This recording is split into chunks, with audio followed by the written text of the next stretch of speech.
Bersama saya Romeo Dirk Junior. Baik, kali ini saya akan menyajikan sebuah video yang mana isinya menceritakan. Aduh, sinyalku. Iya, kalau sinyalnya berat biar saya aja. Mazmur berapa tadi? Sinyalku. Mazmur 2. Alhamdulillah sinyal. Oke. Mazmur 2 seluruhnya aja ya. Kira-kira ini ada beberapa orang yang ngomong di sini dan itu tentang siapa? Aku mau tahu pandangan Yahudi mengenai ini yang dikatakan tidak ada yang lain di samping dia. Tadi kan dia menerjemahkan bahwa Yesaya 9 ayat 6 itu adalah tentang Hizkia, tapi ketika kita menyatakan itu tentang Hizkia, dia menyatakan oh bukan, itu tentang Hashem katanya. Jadi nggak konsisten dia dalam menafsirkan Yesaya 9 ayat 6 tadi. Saudara-saudara sekalian, untuk lebih jelasnya silakan menonton video berikut ini sampai selesai sehingga Anda bisa paham dan mengerti apa yang dibawa. Jangan lupa tinggalkan pendapat Anda di kolom komentar. Selamat menonton. Terima kasih. God bless you. Padahal itu jelas itu nubuatan yang double prophecy namanya. Di dalam Alkitab kita banyak itu nubuatan double prophecy itu. Ini mau kita buka interlinearnya atau Hebrew-nya aja atau? Iya ya, Hebrew interlinear. Baik, interlinear Hebrew ya. Monik mau buka? Sinyalnya udah bagus belum, Monik? Ya, Monik boleh baca itu. Mazmur 2 coba. Baik. Takutnya kalau Monik share makin berat nanti datanya. Mazmur apa? Wah, lambat ya. Koneksinya Monik nggak dengar suara kita dia. Iya, coba. Ini lambat gak? Ini lambat gak? Oke, lanjut. Aduh, Masya Allah. Barakallah sinyalku, Kak. Ya udah jangan dipaksa, udah. Ya udah ini. Ayat berapa aja nih? Coba kita mulai dari ayat 1. Oke. Why do the heathen rage and the people imagine a vain thing? Betul nggak itu? The kings of the earth set themselves and the rulers take counsel together against the Lord and against his anointed. Jadi ada dua di sini. Bangsa-bangsa itu bersepakat bersama melawan siapa? Itu melawan tetragrammaton ya, melawan Yahweh dan siapa? Moshiachnya. Jadi ada dua di sini yang dilawan bangsa-bangsa. Ada dua oknum di sini. Yang ayat 2.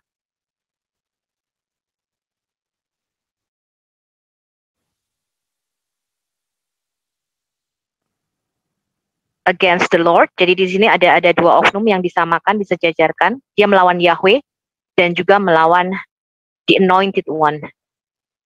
Mashiach.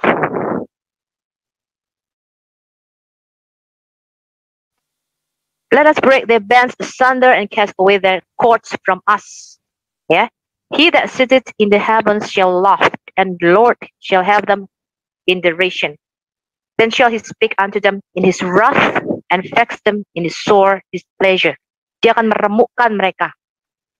Yet have I set my king upon my holy hill of Zion. Kita lihat dulu ini yang ayat 6. Siapa ini yang menyatakan aku telah menetapkan rajaku di atas gunungku yang kudus?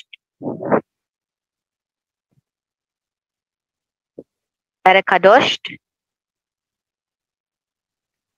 di Zion. Ini Tuhan kan? I will declare the decree. Ini Daud yang nulis. Yahweh had said unto me, you are my son. This day I have begotten thee. Jadi di sini ada double prophecy. Satu, Tuhan bicara tentang Daud, bahwa Daud itu adalah anaknya, his anointed one atau Moshiachnya. Tapi ini juga bicara mengenai Sang Mesias yang akan datang itu. Kemudian Tuhan berkata nih kepada Daud, ask of me and I shall give you the heathen, thine inheritance. Bangsa-bangsa menjadi warisanmu. And the uttermost part of the earth thy possession. Dan ujung-ujung bumi menjadi milik kepunyaanmu. You shall break them with the rod of iron. You shall dash them in pieces like a potter's vessel. Ini double prophecy ya, untuk Daud dan juga untuk Mesias. Nah sekarang nih Roh Kudus ngomong begini nih. Be wise now therefore, O you kings, be instructed, you judges of the earth. Ayat 11-nya paling penting. Serve the Lord with fear and rejoice with trembling. Ayat 12-nya, terjemahan bahasa Indonesianya apa tuh? Terjemahan bahasa Inggrisnya lebih bagus. Kiss the Son. Jadi di sini takutlah akan Tuhan dengan gemetar, kemudian ciumlah sang anak. Siapa ini sang anak di sini? Kalau terjemahan bahasa Indonesia, ciumlah kakinya, which is not the right translation I think untuk LAI di sini. Yang ayat 12 diterjemahkan sebagai ciumlah kakinya. Tapi bahasa Inggrisnya di sini lebih pas. Kiss the Son, bar, nashkul bar, kiss the Son. Nah, aku mau tanya di sini, kenapa menyembah Tuhan, takut akan Yahweh disamakan dan harus juga kita menyembah sang anaknya? Bagaimana mereka bisa menerjemahkan ini?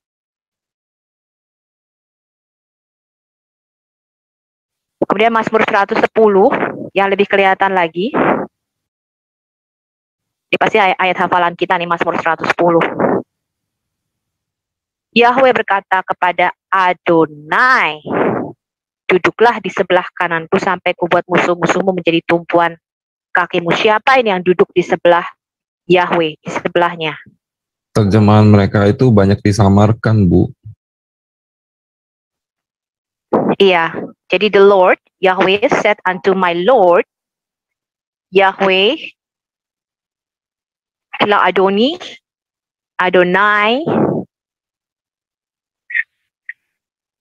Yahweh berkata kepada Adonai, duduklah di sebelah kananku.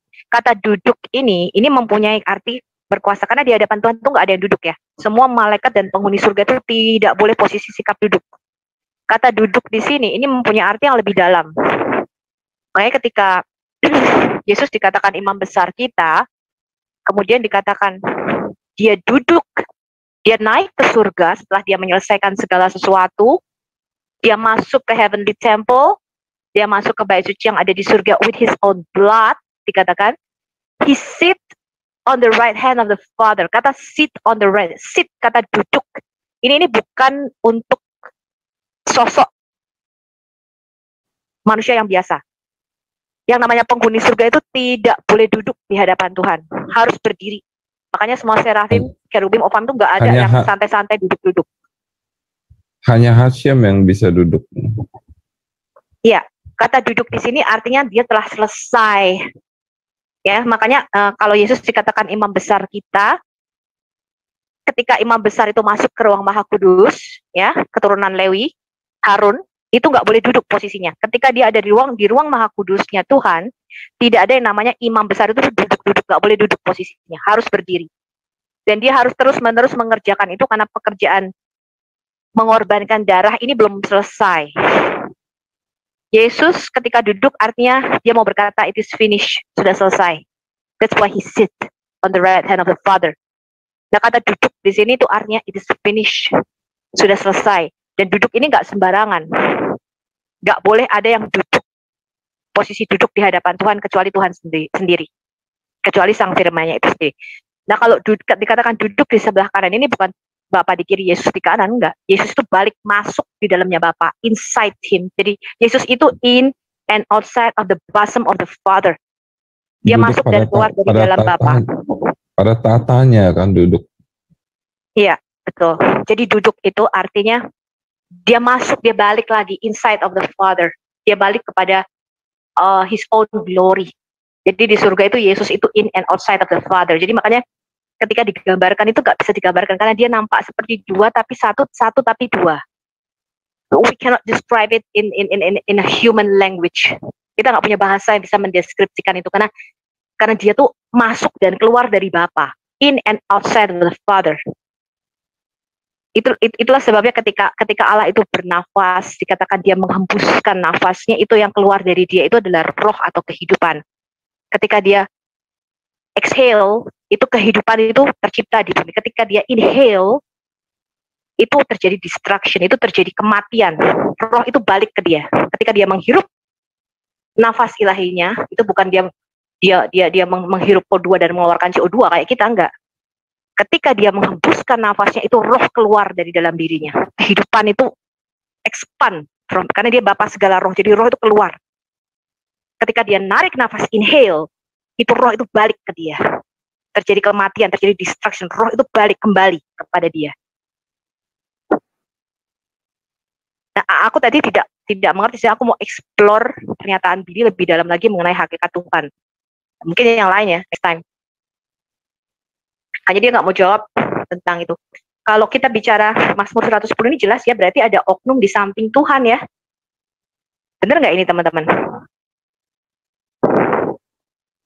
Tampak pada kita seperti dua nih, ada Yahweh, ada Adonai. Nah, ini merefer kepada Yesus ketika Yesus mengatakan, menurut kamu siapa itu Mesias? Anak Daud.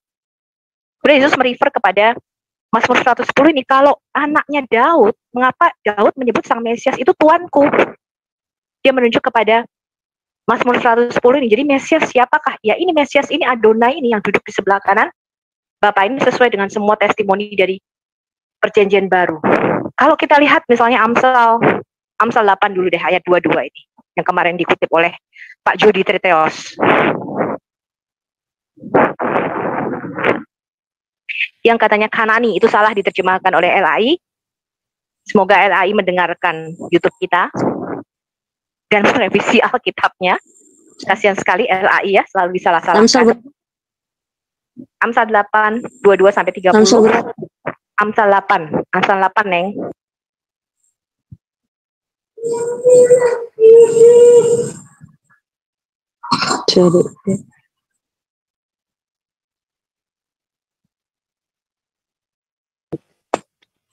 Kata Kanani di sini yang diterjemahkan AI menciptakan. Kemarin Pak Jody Terteos mengatakan ini, he possess me, dia memiliki aku, bisa juga. Ya, Tuhan telah memiliki aku sebagai permulaan pekerjaannya, bla bla bla. Sudah dari zaman purbakala aku dibentuk pada mula pertama sebelum bumi ada. Jadi ini yang namanya co-agent. Kemudian ayat 30-nya, aku ada sertanya sebagai anak kesayangan. Setiap hari aku menjadi kesenangannya dan senantiasa bermain-main di hadapannya. Kalau kita lihat Amsal 30 ayat 4.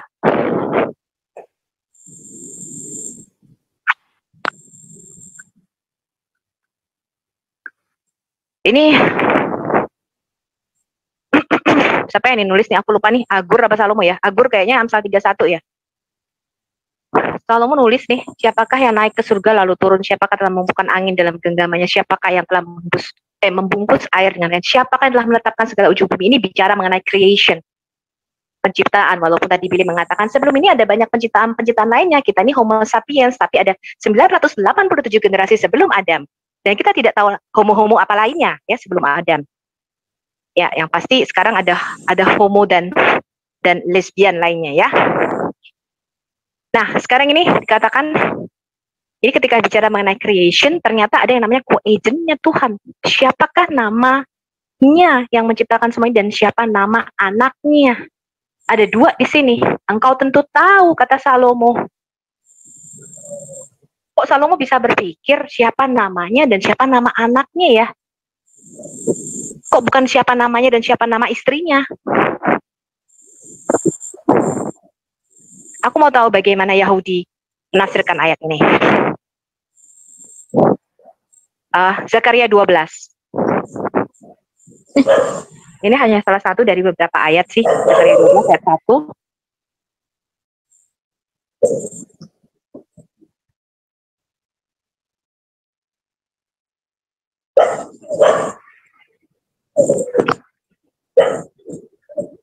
Oh, sorry, aku salah nih. Kayaknya bukan Zakaria 12. Bentar.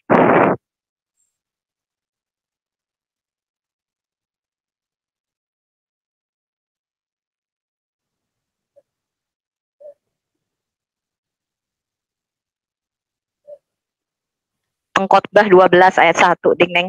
Salah.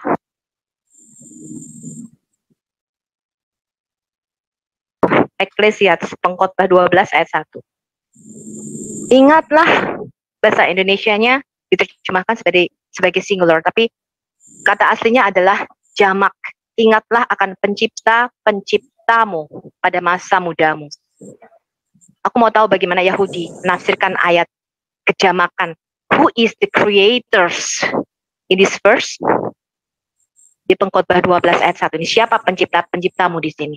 Creators. Yang terakhir pasti Daniel 7 ayat 9 sampai 14. Nah, aku mau tahu bagaimana mereka menerjemahkan ayat ini.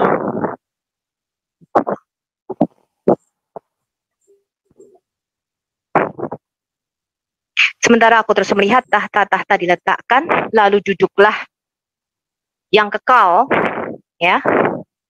Dikatakan di sini yang lanjut usianya. Pakaiannya putih seperti salju dan rambutnya bersih seperti bulu domba. Kursinya dari nyala api dengan roda-rodanya dari api yang berkobar-kobar. Suatu sungai api timbul dan mengalir dari hadapannya. 1000 kali beribu-ribu melayani dia, dan selaksa kali berlaksa-laksa berdiri di hadapannya. Nggak ada yang duduk, ya, kecuali Yahweh itu sendiri. Kemudian lalu duduklah majelis pengadilan dan dibukalah kitab-kitab. Aku terus melihatnya karena perkataan sombong yang diucapkan tanduk itu, aku terus melihatnya sampai binatang itu dibunuh. Tubuhnya dibinasakan dan diserahkan ke dalam api yang membakar. Juga kekuasaan binatang, bla bla bla. Terus yang ayat 13 ini penting banget nih. Aku terus melihat di dalam penglihatan malam itu, kata Nabi Daniel. Tampak datang dalam awan-awan dari langit seorang seperti anak manusia, Kebar Kenas. Datanglah ia kepada yang kekal, atau yang umurnya tidak berkesudahan itu, yang lanjut usianya itu, dan ia dibawa ke hadapannya. Lalu diberikan kepada sang anak manusia ini kekuasaan dan kemuliaan dan kekuasaan sebagai raja. Maka orang-orang dari segala bangsa, suku bangsa dan bahasa mengabdi kepadanya. Kekuasaannya ialah kekuasaan yang kekal, tidak akan lenyap, dan kerajaannya ialah kerajaan yang tidak akan musnah. Ini sesuai dengan penglihatan mimpi Raja Nebukadnezar. Aku mau tahu bagaimana mereka menerjemahkan ayat ini.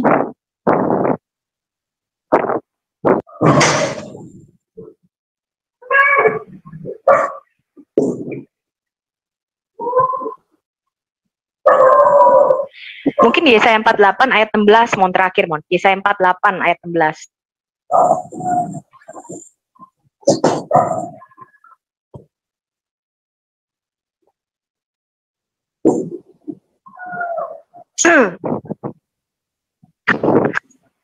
Ini Yahweh nih berkata, berhimpunlah kamu sekalian dan dengarlah, siapakah di antara mereka memberitahukan semua ini. Oh sorry, ayat 16. Akulah yang mengatakannya dan yang memanggil dia juga, akulah yang mendatangkannya dan segala.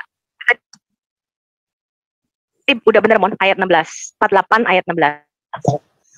14 ya? Aduh, 48. Sinyalnya mau parah. Tadi udah benar. 48 ayat 16 ya. Mendekatlah kepadaku. Ini yang ngomong siapa nih? Yahweh dong. Ya, dengarlah ini. Dari dahulu tidak pernah aku berkata dengan sembunyi, dan pada waktu hal itu terjadi aku ada di situ. Dan sekarang ini masih kata Tuhan ya. Adonai Yahweh mengutus aku dan rohnya. Jadi Yahweh di sini diutus oleh Adonai Yahweh dan roh Yahweh. Aku mau tahu bagaimana pandangan mereka terhadap Yesaya 48 ayat 16 ini. Kenapa Yahweh diutus oleh Adonai Yahweh dan rohnya? Maleakhi 3 juga bagus tuh. Roh dia, roh kan menurut dia angin. Ya, roh itu memang artinya juga angin. Jadi tidak ada wujud khusus ya. Roh itu mengikuti wadahnya. Makanya ketika Adam ditiupkan neshmat hayim di dalam hidung, dari lubang hidungnya Adam, itu kan ngikuti rohnya Adam, kan bentuknya persis seperti Adam. Roh saya, Sofia tuh dia bentuknya persis kayak saya, ngikuti wadahnya aja roh itu. Roh itu mewujudkan dia masuk ke wadah tertentu. Rohnya Monica sama roh saya beda gitu loh. Karena wadahnya juga beda. Rohnya beda-beda, ngikutin wadahnya. Karena angin itu kan tidak berwujud. Maleakhi 3 dikatakan gini, lihat, ini Tuhan yang bicara nih. Aku menyuruh malaikatku ya, utusanku, supaya ia mempersiapkan jalan di hadapanku. Jadi siapa nih yang datang nih? Tuhan ya, dikatakan aku mengutus malakku mempersiapkan jalan di hadapanku. Dengan mendadak Tuhan yang kamu cari itu akan masuk ke baitnya. Tapi yang datang katanya malak berit, malaikat perjanjian. Loh, tadi katanya datang Tuhan. Oh, sekarang yang datang malaikat. Namanya malaikat perjanjian. Yang kamu kehendaki sesungguhnya ia datang. Firman Tuhan semesta alam. Tadi katanya ia mempersiapkan jalan di hadapanku. Makanya Yohanes itu dikatakan, akulah suara orang yang berseru-seru di padang gurun. Persiapkanlah jalan bagi Yahweh. Jadi yang datang itu adalah Yahweh itu sendiri. Yesus itu Yahweh. Jadi kalau ada orang-orang Wanes kadang-kadang menuduh, kamu kok nggak percaya Yesus itu Yahweh? Duh, memang iya. Alkitab mengatakan dia Yahweh kok. Ya, yang ngomong Yesus bukan Yahweh itu siapa? Yesus itu Yahweh sendiri. Ya, dia adalah Allah dalam rupa manusia yang disebut Sang Anak. Nah, ini saya mau tahu nih bagaimana mereka nih Yahudi. Ini masih banyak ayat-ayat lainnya sih. Yeremia 23 salah satu contohnya.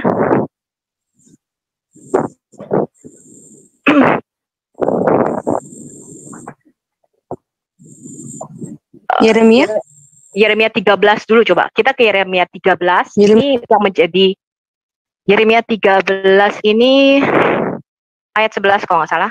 Kita lihat Yeremia 13 ayatnya kalau nggak salah, saya nggak salah ingat ayat 11. Ini jadi sengketa antara Bapak Gereja Yeremia kita. berapa tadi, Kak? 13. Ini menjadi sengketa antara Bapak Gereja kita dengan orang Yahudi pada waktu itu, karena orang Yahudi mau menghilangkan ayat ini nih.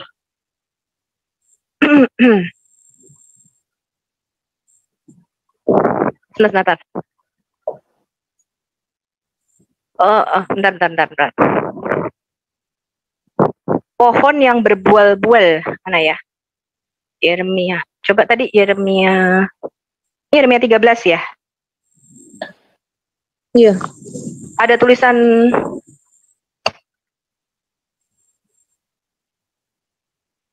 bentar.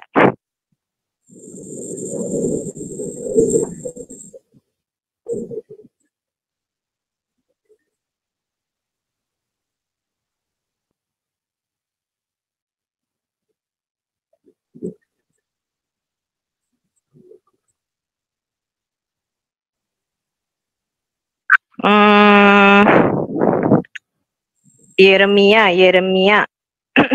Oh sorry, Yeremia 11, Dingmon. Ayat 19.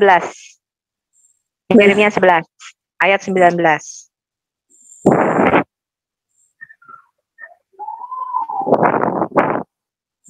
Ini salah satu ayat yang mau dihilangkan oleh orang Yahudi. Karena ini menubuatkan mengenai Mesias. Tapi aku dulu seperti anak domba jinak yang dibawa untuk disembelih. Aku tidak tahu bahwa mereka mengadakan persepakatan jahat terhadap aku. Marilah kita binasakan pohon ini dengan buah-buahnya. Bahasa aslinya itu pohon kehidupan ya. Marilah kita melenyapkannya dari orang-orang yang hidup sehingga namanya tidak diingat orang lagi. Ini yang ditentang sama Bapak Gereja kita tuh waktu itu terjadi perdebatan, ini dicatat di dalam bukunya, saya lupa. Jadi Bapak Gereja kita menuduh orang Yahudi sengaja mau menghilangkan ayat ini, karena ini ayat yang menyatakan bahwa orang Yahudi itu membuat persepakatan untuk menangkap Yesus, dan itu terjadi. Jadi ketika orang Yahudi melihat ini, waduh, ini kok kayaknya kita banget nih, gue banget nih. Ya, mereka berusaha menghilangkan salah satunya ayat ini. Sensor. Ya, mereka nggak seberani itu sih, paling disembunyikan. Kayak Yesaya 53 itu mereka nggak boleh baca. Jadi Yesaya 53 itu tidak boleh dibaca kalau tidak ada pendampingan khusus.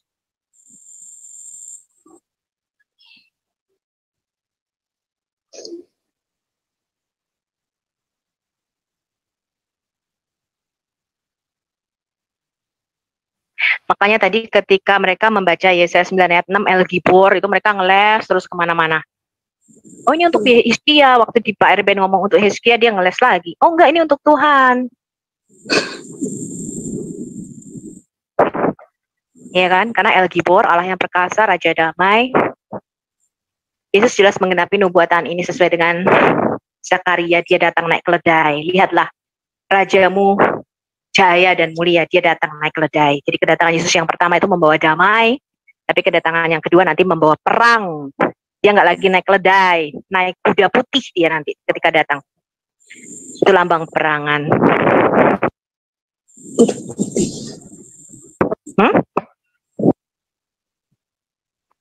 Jadi kalau menurut saya, Bu Sophie, orang-orang Yahudi Rabbinik sama Yahudi Ortodoks ini memang sengaja mengaburkan itu. Iya, tadi waktu ngebahas Yesaya 9 ayat 6 kan gitu dia, muter terus antara Hizkia sama Tuhan, Hizkia sama Tuhan. Iya, mereka tidak jujur, jadi terjemahan mereka juga tidak jujur, gitu.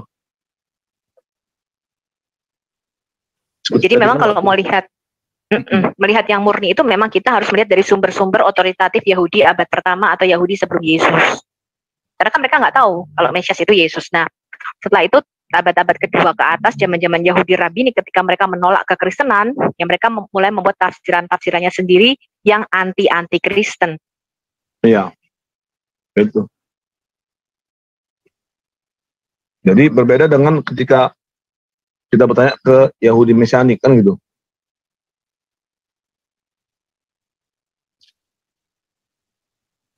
Iya, orang Billy waktu itu juga kagok-kagok sama saya waktu saya nanya tentang pengorbanan domba itu yang setiap setahun sekali.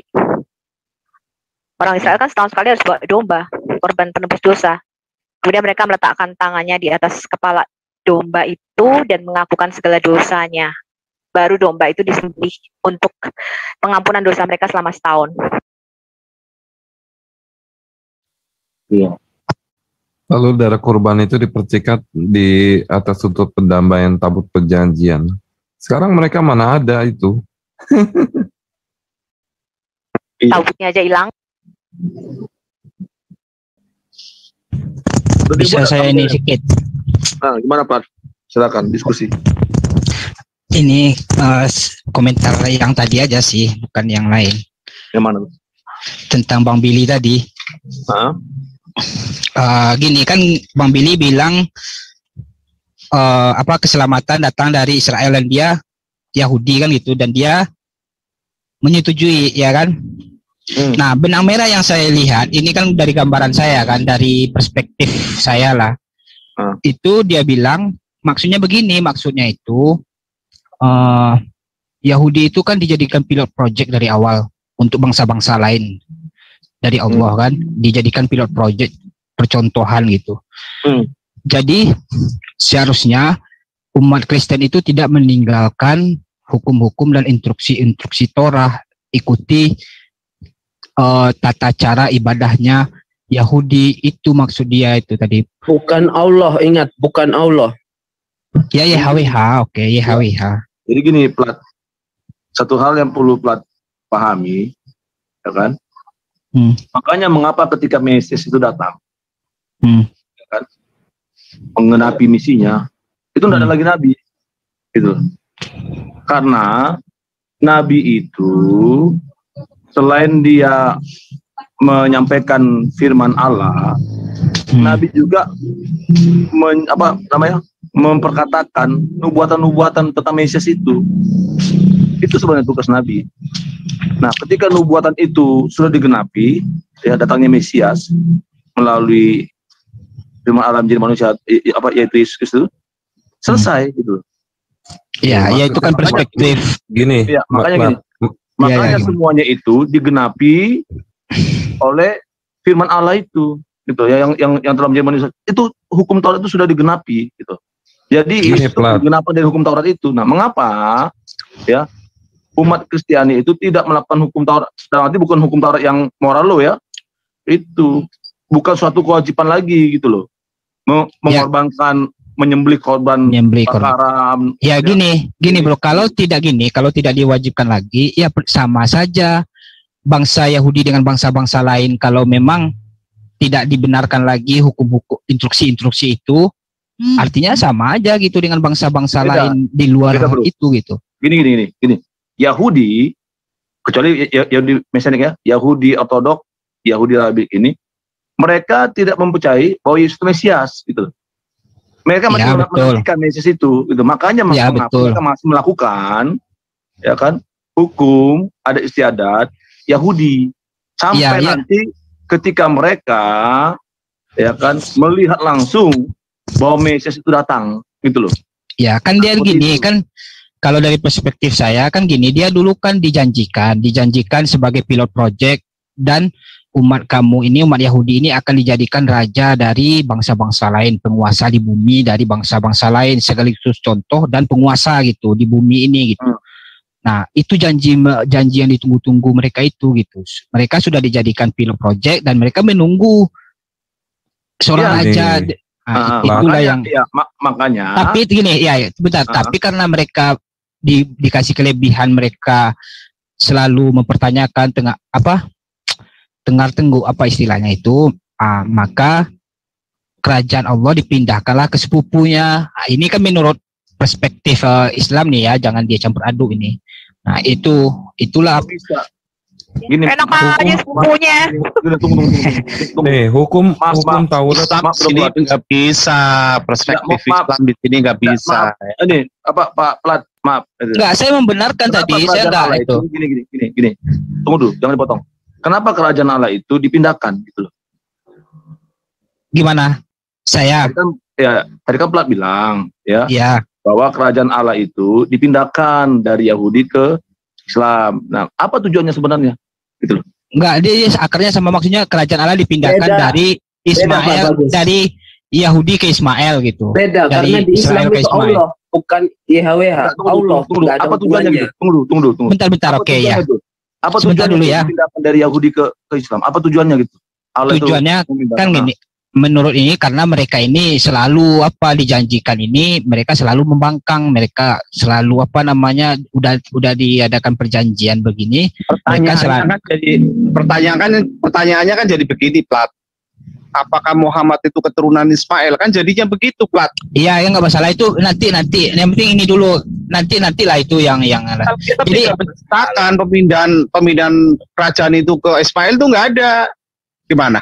Kan gini, Bang Billy kan bilang tadi itu kan tidak masalah mau masuk Yahudi apa Yahudi itu kan udah suku juga, agama juga gitu kan. Kita kan bukan dari suku dia kan gitu. Tapi ikuti cara-cara yang mereka ikuti gitu. Sebab mereka itu adalah sebuah contoh, dan Nabi Muhammad mengajarkan contoh-contoh itu pada umat Islam gitu. Enggak. Beda. Tujuan hukum Taurat itu ditulis, diadakan. Itu buat apa sih? Untuk menjaga 10 perintah itu kan? Bukan 10 perintah aja, itu instruksi Taurat. Dia kan udah bilang tadi ada tadi yang diinstruksikan dari atas. Saya sanggah, Plat, omonganmu, Plat. Kalau untuk kita selalu mengingat itu dan tidak melanggar 10 perintah. Yahudi itu sunat, Muhammad ya sunat. Mau apa lo? Ya itu nanti bahasanya nggak usah itu dulu. Yang penting jangan bilang begitu lah. Sunat, kalau itu kami sunat. Muhammad sunat beda. Ya. Muhammad sunat, Muhammad sholat. Apaan Muhammad sunat? Kebaik Allah, kami kebaik Allah. Apalagi yang dikerjakan mereka itu mengkuduskan hari Sabat, kami hari Jumat. Kapan ada ayatnya Muhammad sunat? Potong domba kami juga. Siapa yang menyunat Muhammad umur 40 tahun? Nah, itu beda lagi pembahasannya itu. Ya itu titiknya udah tua. Sekarang orang gini. Sekarang orang Kristen semuanya sunat. Ya itu nanti dulu saya kan membuat gini. Di Quran dan di hadis Muhammad sunat tuh nggak ada, Plat, jangan mengada-ada. Jadi begini ya. Ismail ke bawah, turunannya ke bawah sampai Muhammad itu mereka mengikuti milah budaya Ibrahim, tapi gini bentar, tapi esensi ketuhanan udah berubah berubah. Tapi tata cara sunat itu udah masih terus ke sunat, masih terus. Masih terus. Aku tantang. Di mana Allah SWT mengatakan orang Arab ini Bani Ismail di dalam Quran? Kenapa di dalam Quranmu ada namanya Bani Israel tapi tidak ada Bani Ismail? Kenapa mereka menyebutnya orang Arab atau orang Bedouin? Oke, saya jawab ya. Oke, yang pertama ya, pemahaman esensi ini, nama terserah lah ya. Esensi Tuhan yang pencipta itu pemahamannya Yahudi dengan Islam sama, tidak bisa digambarkan, tidak bisa diilustrasikan. Enggak, tadi lu namanya terserah namanya. Ya dengar dulu. Sesuai pertanyaan. Terus yang kedua, kami mengikuti milah Yahudi. Milah apa? Milah muterin batu hitam loh. Udah ya. Plat sadar dong, Plat. Kamu tadi mengklaim Muhammad itu Bani Ismail. Kenapa Allahmu tidak menyebut orang Arab itu hai Bani Ismail? Hah? Kenapa Allahmu di dalam Quran tidak menyebut orang Arab itu hai Bani Ismail, tapi orang-orang Beduin, orang-orang nomaden? Kalau orang Arab itu keturunan Ismail, Allahmu pasti menyebutnya Bani Ismail, karena di dalam Quran ditulis Bani Israel. Tahu itu? Oke, saya jawab. Oke ya, karena gini ya, Yahudi membenarkan prinsip ketuhanan Islam. Esensi ketuhanan. Terus itu Yahudi KW yang membenarkan prinsip ketuhanan itu. Itu Yahudi Palen. Benar itu. Enak aja yang kedua, bentar, satu lagi. Orang Yahudi mengatakan nabi palsu. Gak boleh di sini, Plat, kalau asumsi, Plat. Kamu malu nanti, Plat. Kita sering bawa data, kamu gak pernah asumsi doang aja. Ada kok ayatnya, ada. Nanti malam lah. Terus yang kedua, dalilnya mana? Yahudi membenarkan Islam mana? Aku buka nih Al-Quran mana? Ayo, aku buka. Asumsi Yahudi bukan ini. Bukan membenarkan. Ini dengar dulu, bukan membenarkan. Islam esensi. Mana ada membenarkan orang Islamnya aja belum ada. Waduh. Yahudi itu sama kayak begini ya. Islam itu nggak ada. Kenapa membenarkan Islam? Duh, Plat, malu, Plat. Sekarang logika, Plat, ya, Yahudi itu ada duluan. Islam itu 600 tahun setelah Yesus lah. Mana ada membenarkan Islam, Yahudi. Ya udahlah, terserah lah, itulah apanya kan. Dan Islam mengikuti milah Yahudi seperti sholat, puasa, sunat. Milah itu jalan-jalan sama kayak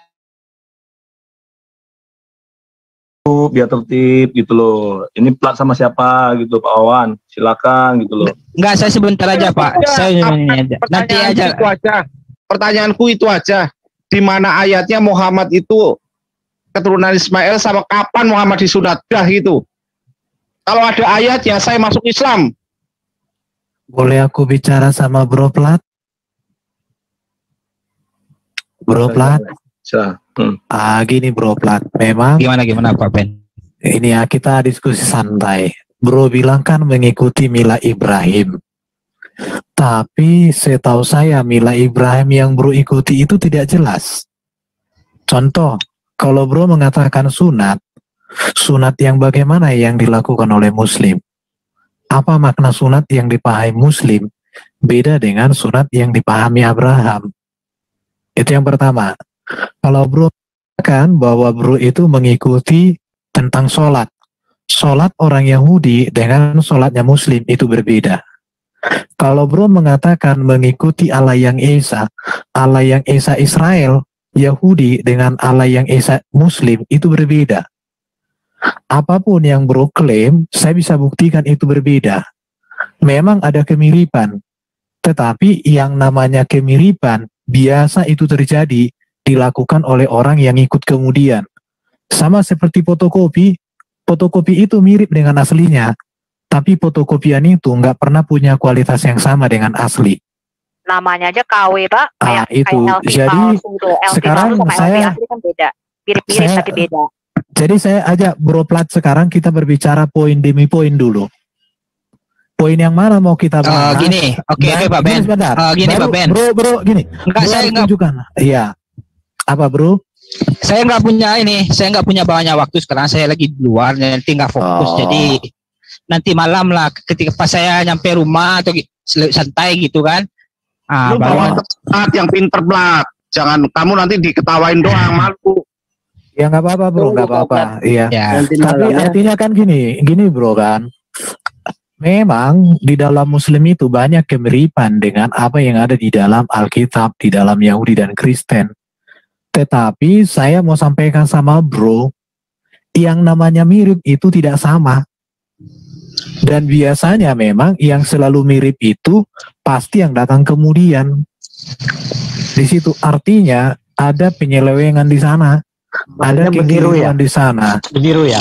Iya, ya Pak Ben, saya jauh dulu sedikit Pak Ben ya. Kalau gitu kata Pak Ben itu saya hargai, wajar-wajar aja. Gitu kan. Cuman jangan bilang ini kataku. Apa mau sampai sundulangit? Kata orang Kristen lah, kata orang Kristen. Jangan bilang kata orang Kristen. Ini data dan fakta. Saya bisa buktikan. Ya, data dan perspektif Pak Ben, bukan perspektif saya, perspektif manusia yang normal. Allah, itu bisa normal semua manusia memang ini. Bro, contoh apa ya? Pak Ben. Kita mau bahas sunat. Saya bisa buktikan dari kitab sucinya orang Yahudi. Bahwa beda. Bro, ya terserah lah Pak Ben. Saya bisa buktikan di situ, artinya saya tidak asbun. Saya berbicara berdasarkan data. Data itu sudah tervalidasi. Tapi bro, membuat data masih hayalan di awang-awang. Betul. Itu masalahnya, bro. Kenapa sunat itu kenapa mesti sunat? Apa gunanya sunat? Gimana? Ya sunat, kenapa di muslim sunat, kenapa? Itu nggak tahu, tanya Yahudi dulu aja udah. Kenapa kalian sunat? Nggak usah tanya Yahudi, tanya saya aja, bisa aku jelaskan. Tujuannya. Iya, saya lebih pintar dari Yahudi, apalagi Yahudi yang ngaku-ngaku Yahudi yang tadi ya. Iya, tanya kenapa kalian sunat gitu. Coba tanya. Mereka sunat itu tanda perjanjian kekal antara Abraham dan keturunannya. Bahwa mereka akan dipakai Tuhan menjadi alat untuk menjadi berkat bagi bangsa-bangsa. Itu. Ya, pilot project sebagai percontohan kan gitu. Dari mereka menjadi berkat untuk bangsa-bangsa, tanda perjanjian. Itu perjanjian loh, bangsa yang pilih, orang pilih Abraham, Yakub itu sebagai tanda. Jadi begini, bukan sebagai artinya begini, bangsa-bangsa lain itu harus mengikuti tata cara perjanjian itu gitu. Sunat ya disunat juga. Kamu sebelum pergi tak kasih ayat ya, suruh baca tuh Mazmur 147 ayat 18 sampai 20. Kalau kamu mengakui tunjukkan, itu, tunjukkan tenaga. Tunjukkan Arumi. Pak Ben, nanti lagi ya, ini saya lagi mau pergi. Saya lagi di jalan. Lanjut aja ini dulu, lanjut diskusi apa. Oke, kutunggu kau. Nabi tidak pernah diberikan kepada bangsa selain Israel. Dengerin. Alomu pun aja nggak sama dengan alonya orang Yahudi. Oke, saya terima lah itu, nggak apa-apa lah. Plat, sebelum pergi baca ini dengar dibaca ayat 20 bentar dulu. Yang mana Pak Ben? Ayat ini Mazmur 147 ayat 20. Ia tidak berbuat demikian kepada segala bangsa dan hukum-hukumnya tidak mereka kenal. Haleluya. Ayat 19. Ia memberitakan firman-Nya kepada Yakub, ketetapan-ketetapannya dan hukum-hukumnya kepada Israel, tidak kepada Arab, tidak kepada Ismail. Oke. Itu. Udah. Ini kitabnya. Tapi konfirmasi dulu sama ini ya. Sama siapa? Konfirmasi dulu sama Yahudi. Aduh, saya ini keturunan Yahudi saya. Saya keturunan Yahudi. Saya generasi ke-19. Oh, Pak Ben. Saya orang Yahudi. Kedua ini saya bagus. juga keturunan Yahudi. Saya punya silsilah, saya keturunan 19. Oke, mantap. Cemana kau itu lekku, aduh, Pak Ben. Keturunan orang Yahudi, tahu nggak lu? Kalau kau aku ke traktir kau makan daging babi ya.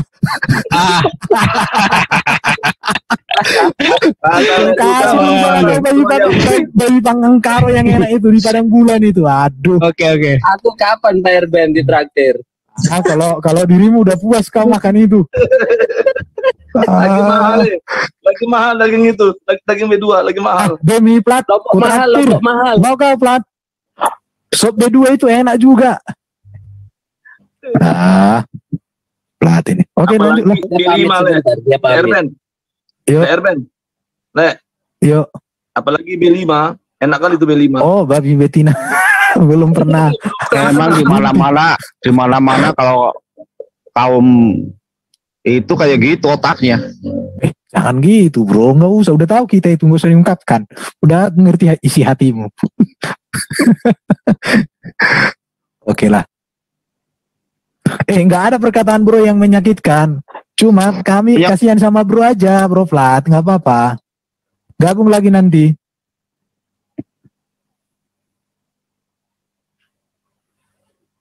Gemes gitu ya, layar band.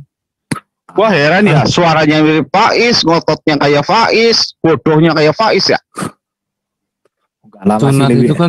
Sunat itu kan tanda perjanjian Allah dengan Abraham kan, dan keturunannya. Juga lambang petanda pengabdian, komitmen kepada Allah kan. Nah itu sudah digenapi dengan dua hukum kasih, itu udah cukup, ya kan? Kasihlah Tuhan Allahmu dengan segenap hatimu, akalmu, itu kan udah cukup. Dua hukum kasih itu udah meliputi 10 perintah itu, udah menjaga 10 perintah itu. Kalau di Jawa Pak, kalau di Jawa orang sunatan itu namanya ngislami, tahu nggak? Jadi orang sunat di Jawa itu mengislamkan orang kan, tolol. Serius. Jadi itu lagi gawe apa? Oh itu lagi ngislamin anaknya. Oh goblok bener. Iya, tenanan nih. Mila Abraham yang dilaksanakan oleh saudara seberang itu.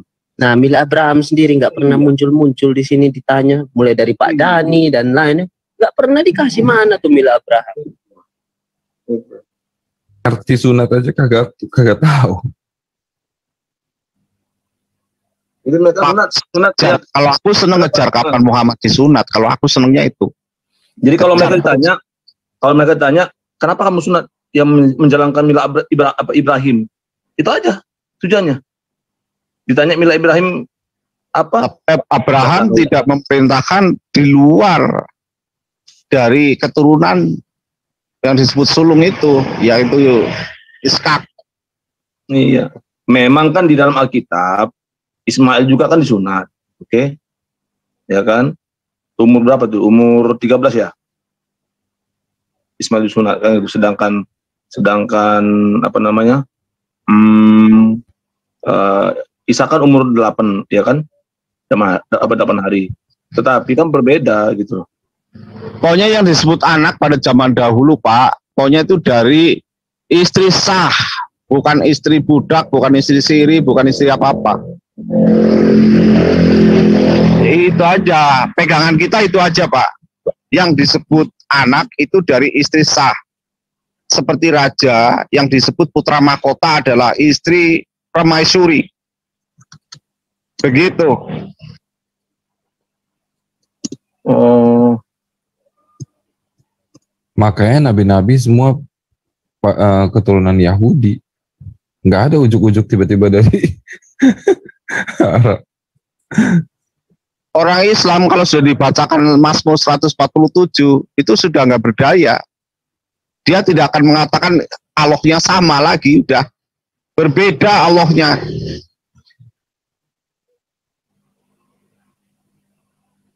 Makanya saat dia bilang Allah, ingat itu bukan Allah, itu tak kancing di situ.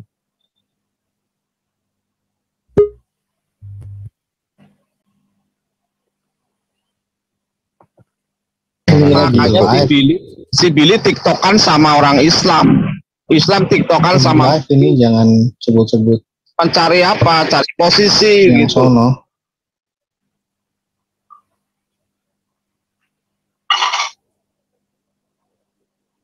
Gimana Bro Edo, gimana?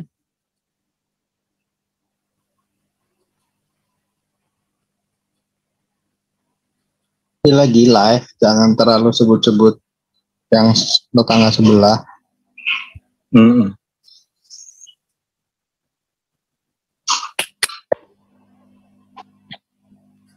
Saya stop dulu.